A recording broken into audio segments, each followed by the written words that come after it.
The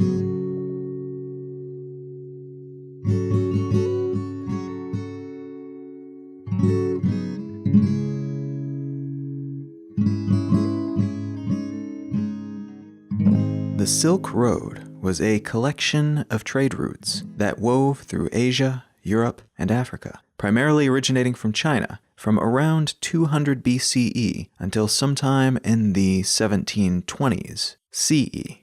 The moniker Silk Road is a bit deceptive, though, since the maritime routes, the shipping lanes traversed by boats across oceans and bays rather than using camels and caravans and such overland, those were apparently far more vital for most of its existence. It wasn't so much a road as it was a collection of relatively well-traveled paths that, at harbor towns, connected to a far more expansive and lucrative web of shipping lanes. What's more, silk was only one small part of what was traded. Spices were apparently a lot more important as trade goods along most of these routes, while silk remained a far less common and scarce resource. Further, the dates during which the Silk Road is commonly said to have existed is not terribly well supported by historical evidence, at least not as a continuous, cohesive piece of infrastructure. The earliest reliable trade routes in this area were set up during the Han Dynasty, between the Chinese and the various Central Asian powers of the era, and those eventually fed into adjacent, isolated trading paths carved out between the Chinese and other cultures, as far afield as Egypt and parts of modern-day Germany. So there were multiple routes that connected to each other within China, but to refer to them as a single, complete route would be a bit of a leap.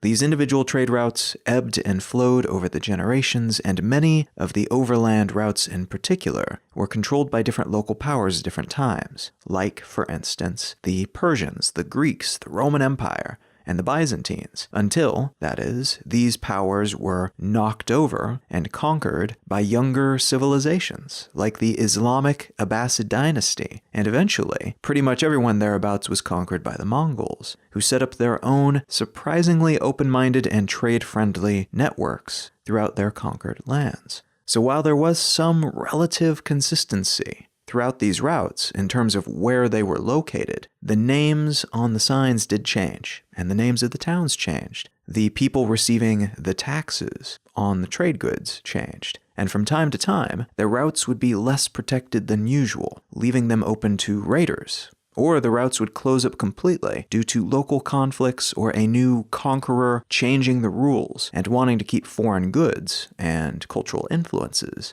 out of their markets.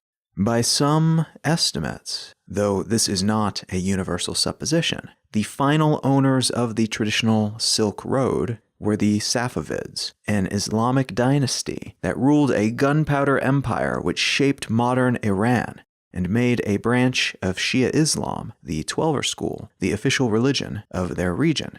The Safavids ruled the area for a few hundred years, and they controlled at their height most of modern-day Iran, Azerbaijan, Bahrain, Armenia, eastern Georgia, Iraq, Kuwait, Afghanistan, and parts of Turkey, Syria, Pakistan, Turkmenistan, and Uzbekistan. They maintained the intercontinental trade routes that ran through their land and ports, but when their empire was attacked simultaneously by an alliance between the Russians, led by Peter the Great, and the Ottomans, alongside a collection of smaller opportunistic tribes and nation-states, they were smashed pretty handedly. China was still the endpoint of many of these routes, especially serving as the link between land routes and maritime routes. But for much of the Silk Road's history, they were a major player, but not the owner, or even necessarily the most important participant in these relatively well-traversed economic capillaries. At its height, the Silk Road connected around 200 major cities around the Old World. At no point did it connect to the Americas, but Asia, Europe, and Africa were interconnected for many hundreds of years, and as a consequence, technologies were shared, culture was exchanged, religions and diseases and wildlife were transmitted. And if our modern perception of what this network of routes was has become romanticized over the generations, we have a German man named Ferdinand von Richthofen to thank for that. Richtofen not only wrote a book about his expeditions to China from 1868 through 1872, he also coined the term Silk Road, which caught on in the 20th century, following the publication of a book called The Silk Road by a Swedish man named Sven Hedin, and the subsequent interest in Central Asian history and monuments following the collapse of the Soviet Union and their Iron Curtain around these areas. The Silk Road, then, or at least our modern conception of it, is as much a modern invention as it was a historical reality. Our perception of how this network of trade routes operated, at least, and the way we have presented it in pop culture since the early 20th century, has been shaped by contemporary ideas about metropolitan exchange and adventure-laden stories written by the likes of Marco Polo and Edward Gibbon, two writers and historians who were both products of their relative times and their cultures, an Italian and an Englishman, telling the world what the geographic and cultural East was like through the lens of their own cultural biases and mores. What I want to talk about today is a contemporary attempt to rebuild something very much like this network, or at the very least, something very like its brand, and what that means for the areas connected to this Silk Road 2.0, but also what it could represent for China and their power and influence throughout the world.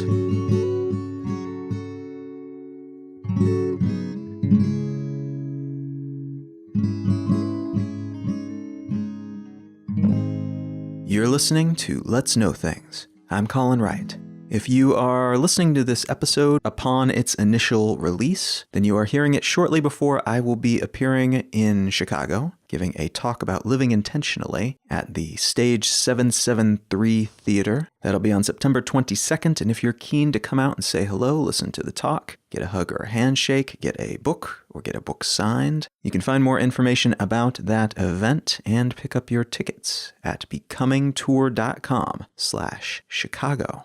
And if you're living in some other city, if you're not in Chicago, you might also want to check out becomingtour.com and see if I'll be coming to your area. In some of these places, particularly the larger cities, the tickets are selling pretty quickly, so it might be prudent to grab them sooner rather than later. If you can make it out, I would absolutely love to see you. The first event in St. Louis, Missouri was just absolutely phenomenal. I had a blast. The people who showed up seemed to enjoy it, and it was just a wonderful time had all around. So becomingtour.com if you want to find out more about my speaking tour that I am on currently, and if you'd like to grab tickets for one of the cities on that tour.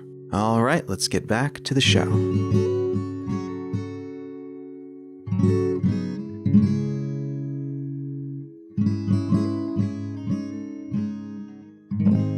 The article I want to unspool today comes from Foreign Policy, and it's entitled, "Will Djibouti Become Latest Country to Fall into China's Debt Trap?" Djibouti is an African country located in the Horn of Africa region, which places it in the northwestern portion of the continent with its coast touching both the Red Sea and the Gulf of Aden, and it's located right along the maritime approach to the Suez Canal. Yemen is just across the Gulf from it, and Saudi Arabia is just north of that. Across Djibouti's land borders, you will find Eritrea to the north, Ethiopia to the west and southwest, and Somalia to the south. Now, Djibouti, despite only having around 1 million inhabitants and a total geographic footprint of around 9,000 square miles, which is about 23,000 square kilometers, it's about the same size as New Jersey, give or take a few hundred square miles. Despite those relatively humble stats, Djibouti is a vitally important economic, military, and political region. Historically, they were pivotal in helping the French establish a foothold in what would eventually become French Somaliland, before later gaining independence as the Republic of Djibouti, named after its capital city. The region contained a strategically significant port, which allowed those who held it to police the maritime trade running through the Red Sea and Indian Ocean. It's economically important for trade running to and from Ethiopia, and it has harbors and air bases that allow for the refueling and reloading of both trade and military ships and aircraft in a region where reliable and accessible bases are relatively scarce, at least for militaries and corporate entities not owned by a local African or Middle Eastern government. Djibouti's position within and just adjacent to many political and military hotspots in the world also make it a prime piece of real estate for anyone who might want to exert hard power influence, meaning anyone who might want to drop troops into Yemen or menace ISIS hotbeds with rockets or missiles launched from jets or gunships. This geographic good fortune has, over the last several decades in particular, post-World War II and throughout the Cold War, and into the US's series of wars in the Middle East, translated into economic good fortune, as the French, the United States, and Japan have all rented space in Djibouti for military installations. And in the case of the U.S. Navy base that is located in the country, it's the only permanent military base held by the United States in all of Africa. And this scarcity and location-driven investment has contributed substantially to the local economy.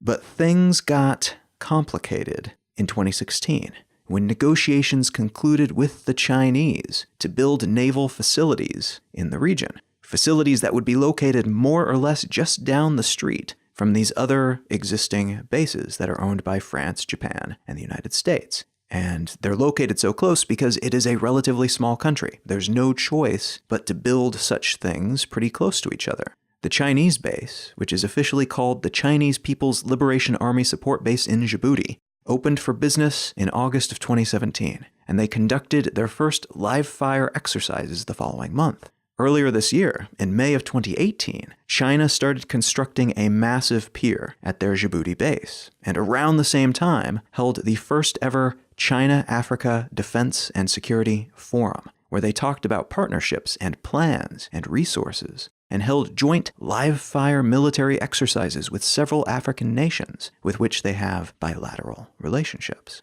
They also demonstrated their military capabilities in the region to local representatives. They followed up on a 2015 promise to distribute $100 million in free military assistance to countries in the region to fund a so-called African standby force, which would allow different portions of the continent to respond to military emergencies faster and more reliably than has been possible in the past, and to help train professional military forces on a country-by-country basis, establishing China-led training programs for local military personnel and organizers. This sequence of events, the military forum and the establishment of this and other military bases in the area, are part of a larger economic move to build relationships and infrastructure in Africa, in pretty much any country that will let them in, anyone that is willing to accept their resources and expertise. China is investing heavily in roads and energy services, in bases and barriers, in electrical grids and factories, and their ostensible rationale for doing all of this is to help increase stability in the area, to support United Nations operations in the region, to help stave off the rule of local warlords and terrorist organizations and pirates, and to, more or less, increase the quality of life for everyone involved in numerous ways. And all of that is at least partially true. As tends to be the case, it's not the complete story, but in a lot of ways, these investments have improved the infrastructural situation for a lot of regions, and they could continue to do so in the future. In the last few years in particular, for numerous reasons, but especially because of the United States' recalibration toward insularity and the resurgence in isolationist rhetoric and action coming from within the White House, but also within many different European nations in their political system at the moment, China has been making the most of the world's sole remaining superpower, and a lot of other powerful world nations as well, apparently ceding their leadership role, deciding that they don't want the responsibilities that come with that kind of position anymore. And China has been making investments, planting seeds that could give them the control, the policing power, the economic dominance, reinforced by military strongholds and capabilities that are required to wear that global superpower mantle. At the moment, despite its increasing economic and military influence, China is still considered by many to be primarily a regional power. A big one, sure, and one with a huge amount of potential. But still, it's no United States, it's no Soviet Union at its height. They are doing a lot to expand their reach, and very quickly. But today, at least, they are still limited in what they can do. Most of what China is planning for and investing in right now will vest. It will begin to pay dividends somewhere around 10 years from now. And their actions, spending money to help out other countries, but importantly, to also indebt those countries to China in countless different ways, small, medium, and large-sized ways. They're reinforcing their own influence, their own power structure, political, economic, military, and physical, tangible locations and assets. And that will put them in a very different position from where they are today, once those relationships are locked into place and combine with all of the other relationships that they're building.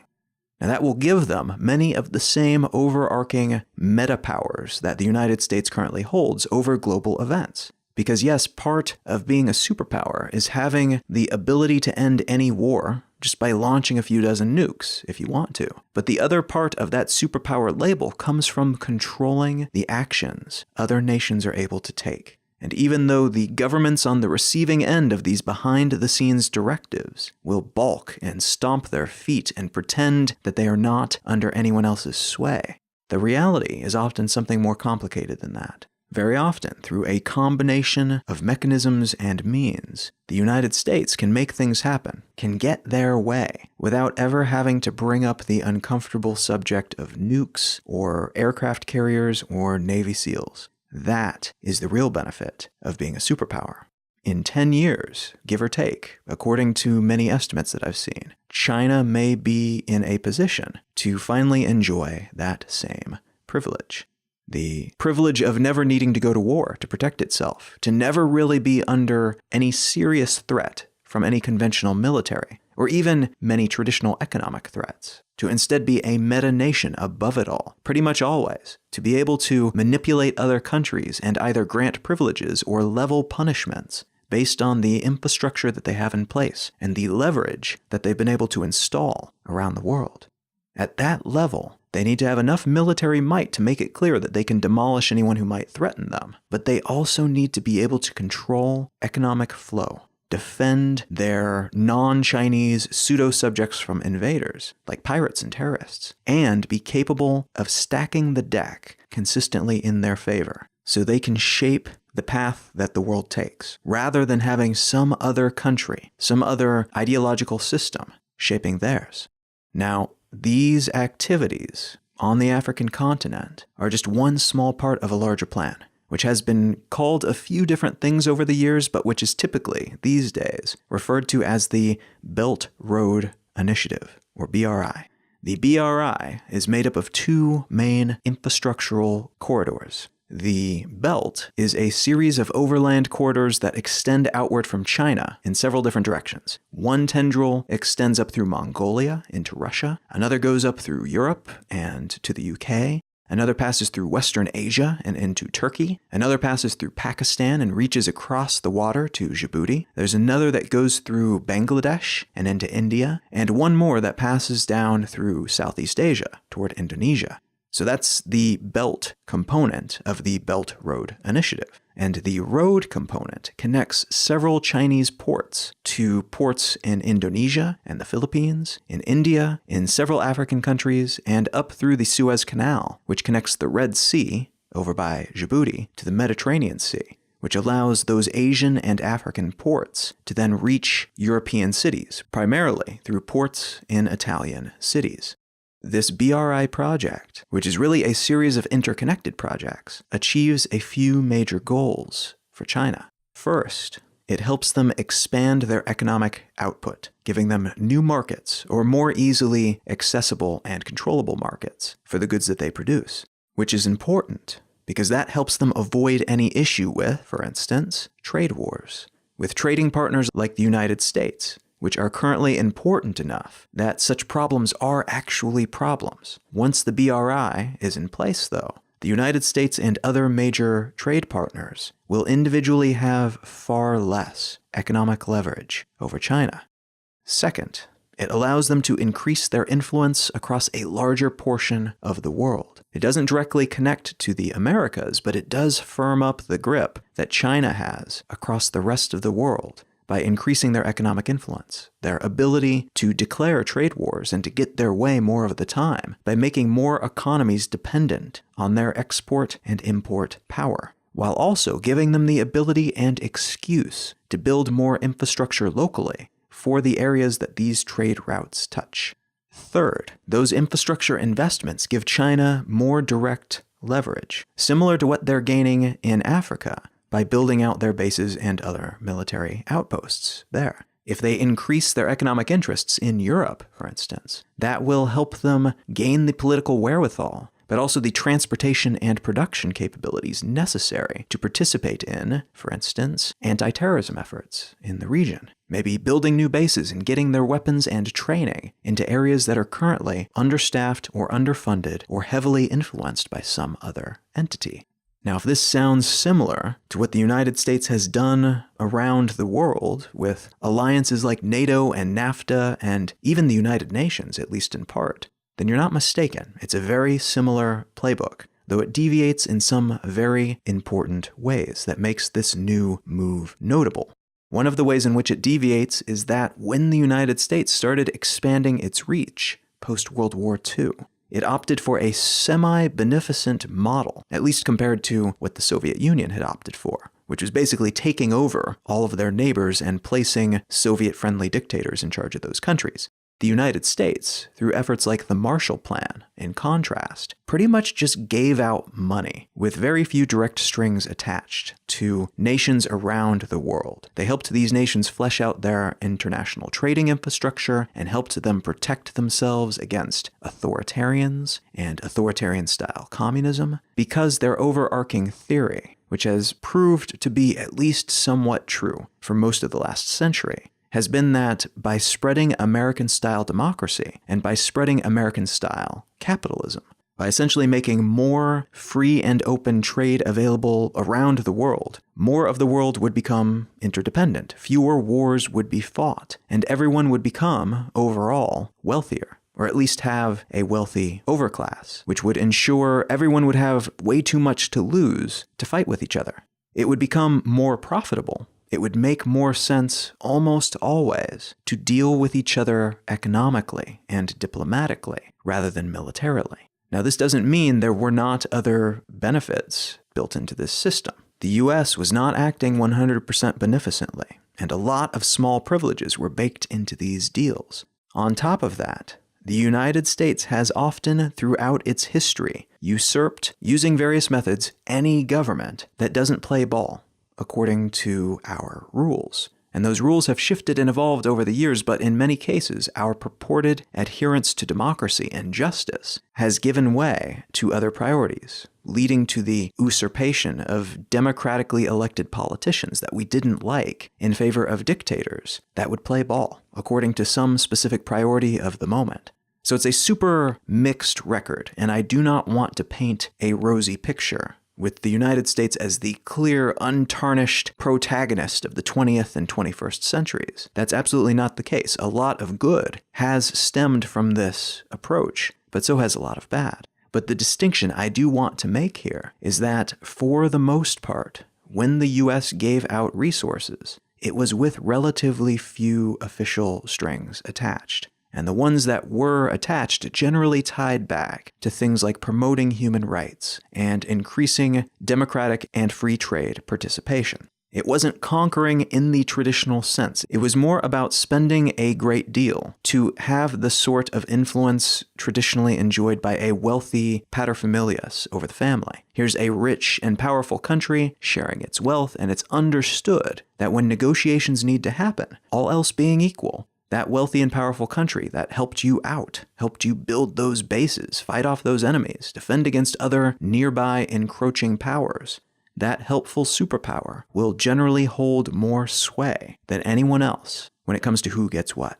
China's approach is similar in the sense that they are a fast-growing, influential, wildly wealthy country that is spreading their wealth around and doing so to buy a type of influence.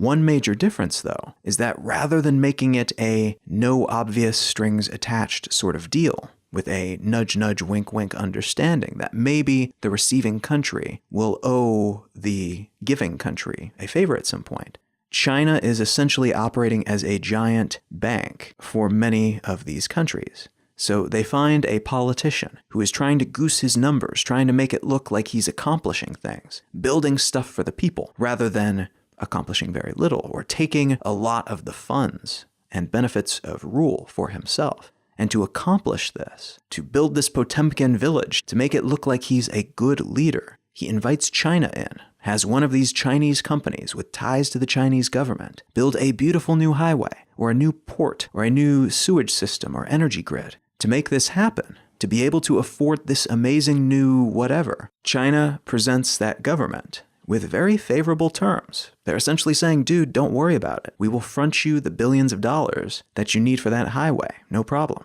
And the money that they front goes straight to that Chinese company with the government connections. That Chinese company then builds the highway, something that they have become very good at, what with all the infrastructure that they've been building in China of late. And the country that gets the highway pays very little up front. But because of the cost of this infrastructure and the fact that the country receiving it cannot really afford it, in some cases can't even afford the interest on the loan that they received from the Chinese government, that country ends up in what is sometimes called a sovereign debt trap. A sovereign debt trap is a situation in which it's fairly obvious ahead of time that a nation cannot afford what they are building, what they are buying. But because of the needs of today, the need to show growth, to show off a new highway so that the politician in charge can get reelected, they are willing to take on that debt that they will never be able to repay. Because chances are, by the time it becomes a problem, well, it won't be that politician's problem. Someone else will be in office, and they will have to worry about it. Now, the benefits of having other countries indebted to it in this way for China are twofold. The first main benefit is that having that debt over these other governments' heads means that they hold leverage over them. So other negotiations related to such projects or not tend to go their way. They get that paterfamilias benefit just like the United States has, but instead of it being an understood sort of thing, the loyalty is ensured by China's ability to call in that debt whenever they like, potentially crippling the indebted country, which would be unable to pay and which would therefore become a bit of a pariah state on the world stage. They wouldn't be able to get any new debt for future projects, having defaulted on this debt that they owed to China, and they would need to pull back on infrastructure that they are currently able to afford in order to recoup money, to be able to afford anything in the future. They could print more money to be able to pay for their debt, but that can spiral into hyperinflation. And a country that has this kind of debt and can't afford it almost always has to turn toward austerity measures for the general citizenry, which are usually insanely unpopular cuts to government-provided services because of the decisions that the government made that led to overspending. And so any increase, any additional squeeze that China puts on these countries that are indebted to them can push them closer and closer to that brink, which can lead to a really deleterious spiral. So that's pretty potent leverage all by itself. But the second main benefit for China is that at times, this stranglehold can allow them to take control of a previously unattainable piece of infrastructure. And this takes us back to China's new military base in Djibouti, which would presumably have been crazily difficult to get, based on how assiduously the United States and Japan in particular fought against it being built. We saw a similar influence coup happen in Sri Lanka recently, too, when the local government gave China a 99-year lease on a port in Hambantota as part of a debt reduction deal. This follows other similar moves in which China bought up previously not on-the-table strategic assets from local governments after putting those governments into debt, and then leveraging that debt to acquire the ports and bases and real estate that they want, that they need for their BRI expansion plans. Again, this is a hugely different model of lending compared to other major country-scale leaders that exist today. The International Monetary Fund and the World Bank do not come with zero strings attached, but they also don't generally collateralize strategic assets like ports or mineral resources with the intention of simply claiming those pieces of collateral if they want them. China, on the other hand, does. And China, because of their growth in the 21st century and their ambitions in this regard to build their BRI network, their modern Silk Road, has been willing to fund projects that these other pseudo-banks would not be able to fund or wouldn't be willing to fund. And they do so in a lot of cases because it is clear from the outset that the country wanting to do the borrowing, wanting to build that new highway, clearly cannot afford it. For China, that is part of what they are after in some cases. Some geopolitical experts are calling this approach debt book diplomacy, creditor imperialism, or simply the traditional sovereign debt trap. Whatever we choose to call it, though, it's clear that, like Russia's recent little green man and social media manipulation efforts, it's an asymmetric approach to international relations that makes use of the current state of things, the technologies and world today, to gain advantage for those making these asymmetric moves. You can hack foreign elections. You can instigate proxy wars disguised as local popular uprisings. And you can forcibly take over foreign ports and bases and resources as long as you color within the lines of the current global world order, which means playing ball with corporations and banks and moneylenders and extracting value via those means, using those tools and systems, rather than, in most cases at least, extracting the same at the barrel of a gun. It's likely, in the foreseeable future at least, that we will continue to see this same method used around the world by China primarily because of their current economic and political position. But potentially, we may see this tactic be used by other nations as well, nations that want to reinforce their authority within a particular area. Now, I wouldn't be surprised to see Russia try something similar, for instance, and it could make sense for nations like Canada or Finland to attempt the same in certain places, in certain circumstances, especially as the race to bolster their positions in the swiftly melting Arctic Ocean heats up. And the zero-sum game of owning those trade routes incentivizes a more reliable and aggressive lockdown of real estate and resources than the current U.S. popularized model of democracy and free trade can offer. Now, all that said, this method of grabbing resources does come with its own risks. And for the next 10 years or so, in particular, until this BRI plan is more fully implemented, China will be in a relatively precarious position due to the nature of their influence-building efforts.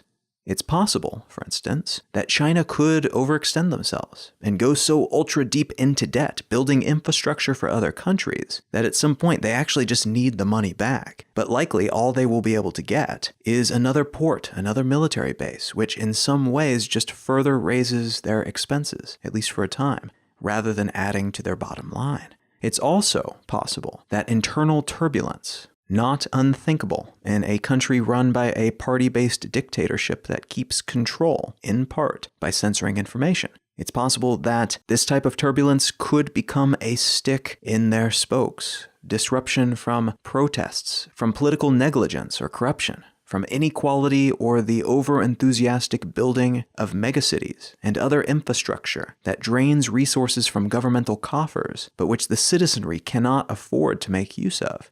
That could all lead to problems down the road. Theirs is a plan with a lot of moving parts, requiring resources and interoperability between all of those sprockets and gears at a stunningly massive scale. If any piece of that big machine fails to fall into place, or if some kind of internal disruption upsets their schedule or available resources, the whole thing could fall apart pretty spectacularly and pretty quickly. On top of that, there's already evidence that the outlook for China's economy isn't as rosy as they might like the world to believe.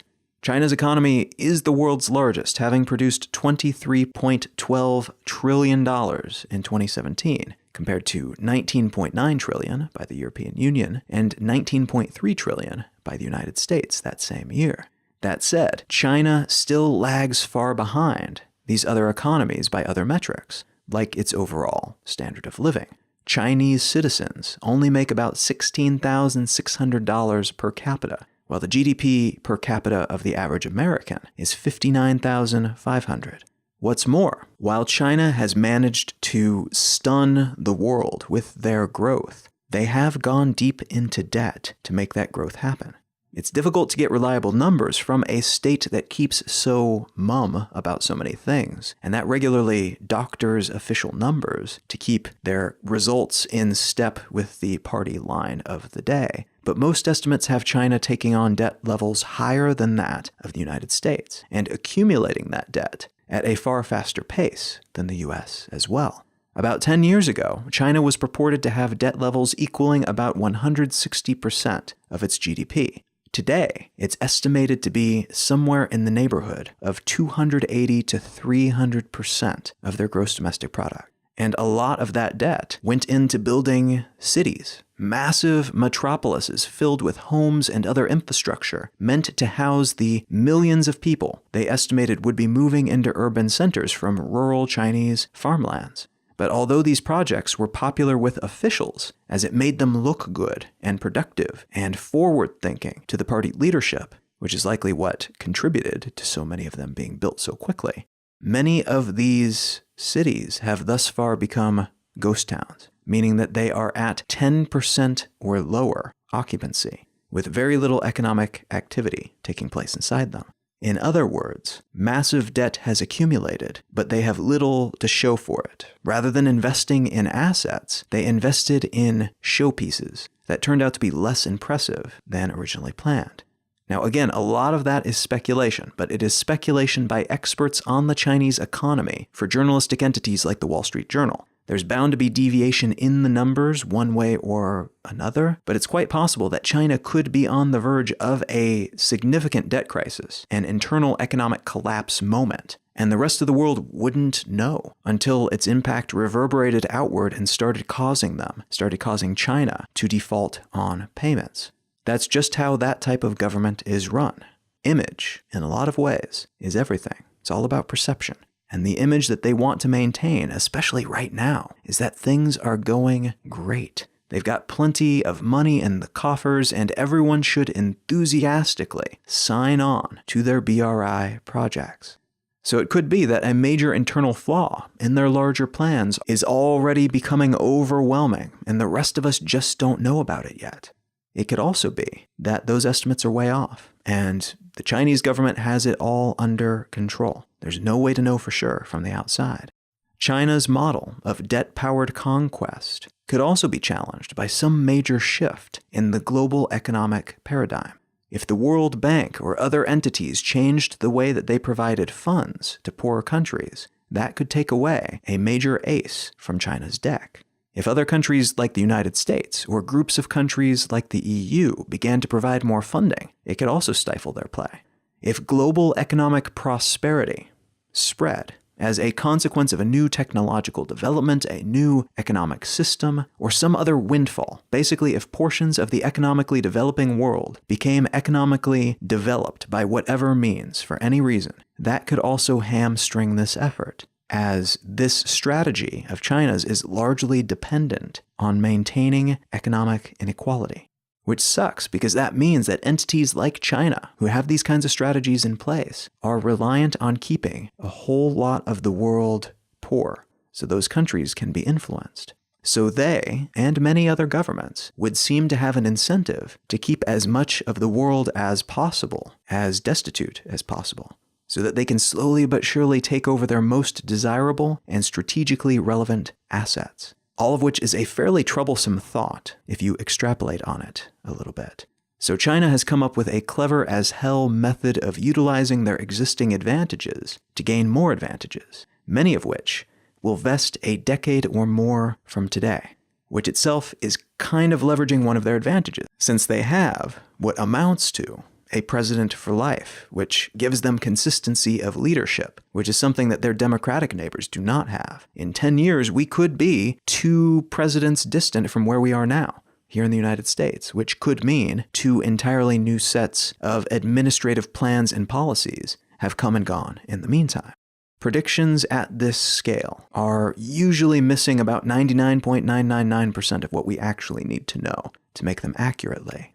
And although some of the most well-informed minds are pointing at this BRI effort as a foundational structure of the 21st century, that could prove to be a misread, and the world could pivot in a completely different direction. It could also be that tighter control, more dictatorial police state methods, like the ones that China often leverages, will come back into vogue. It could be that the growth of open trade and democratic ideals were just a flash in the pan, historically speaking, and that a flexible version of a party-based dictatorship, which plays well with the global marketplace and which leverages its strengths appropriately, could be the model that comes to dominate the 21st century, just as democracies of various shapes and sizes did in the last century. Either way, this will be an interesting space to watch. What's happening in countries like Djibouti, in mining towns throughout Africa, and at ports in Sri Lanka could provide a preview as to what international relationships, global finance, and military strategy will look like, not just for China, but for everyone in the coming years.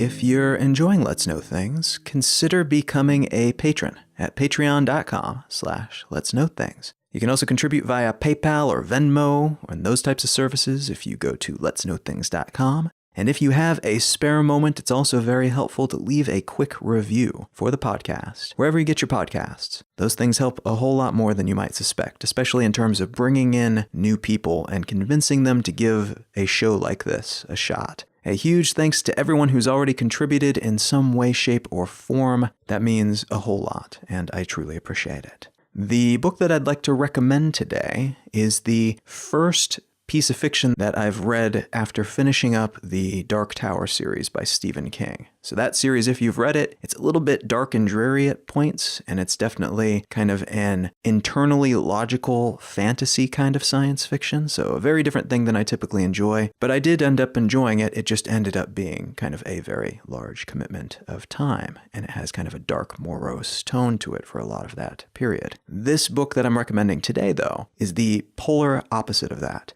The book is called The Long Way to a Small Angry Planet, and it's by Becky Chambers, and it's apparently the first book in a series, and I cannot wait to pick up the next books in this series. This is science fiction, and it takes place on a starship flying around, punching holes in reality to build these like tunnels in the universe to make space travel a whole lot more efficient. But to me, the real treat in reading this book are the characters. There's a good storyline, and they're playing in an interesting world that she has built here. But the characters are just so delightful and fun, and each and every one of them I loved as soon as I made it through the first interaction that they had with another character. And that's not easy to do, especially in this type of book, where it is a compelling story and it is a compelling world that has been built. In some cases, the characters don't get the development that they deserve, and the dialogue is a little bit flat. That is absolutely not the case in this book. I found myself racing through it. It was just so much fun to read. I was laughing out loud at times. So if you're looking for a delightful piece of science fiction that is a whole lot of fun and is an excellent example of science fiction while also being very lighthearted and almost like a mental hug as opposed to a mental slap across the face, if that makes sense, you might consider picking up The Long Way to a Small Angry Planet by Becky Chambers. You can find out more about me and my work at colin.io. You can find my blog at excellifestyle.com, and you can find the show notes for this episode and every episode at letsknowthings.com. You can find out more about my tour and pick up some tickets if I'm coming through your city at becomingtour.com, and you can feel free to reach out and say hello on your social network of choice. I am at Colin is my name on most of those. Thank you so much for listening. I am Colin Wright, and I'll talk to you again next week.